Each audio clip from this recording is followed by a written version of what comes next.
வணக்கம். இன்றைக்கி நாம் பார்க்க போகிற ரீடிங்ஸில் Chariot, Ace of Wands and Page of Wands வந்திருக்குது.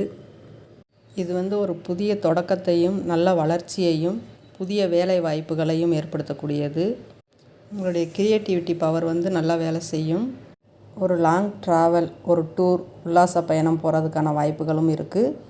இந்த பயணங்கள் மூலமாக உங்களுக்கு வெற்றி வாய்ப்புகள் கிடைக்கிறதுக்கும் வாய்ப்பு இருக்குது. தொழிலுக்காக நீங்கள் எங்கேயோ ஒரு இடம் ட்ராவல் பண்ணீங்க அப்படின்னா அந்த இது வெற்றியாகக்கூடிய நேரம். சிலர் ஆன்மீக பயணம் கூட போகிறதுக்கான வாய்ப்புகள் இருக்குது.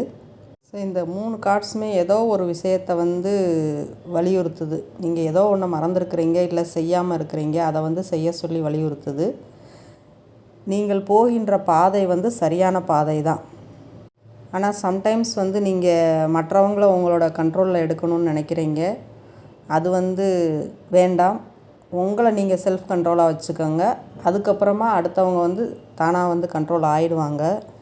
இந்த மாதிரி நீங்கள் அடுத்தவங்க மேலே கண்ட்ரோல் எடுக்கிறது அவங்களுக்கு ஒரு சங்கடத்தை ஏற்படுத்தும். அதனால் வேண்டாம்.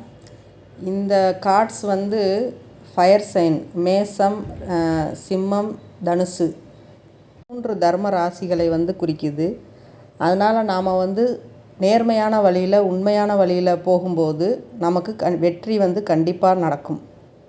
பார்ட்னர்ஷிப்பில் தொழில் பண்ணணுன்ற ஒரு ஐடியா இருந்ததுன்னா அது இப்போதைக்கு வேண்டாம்.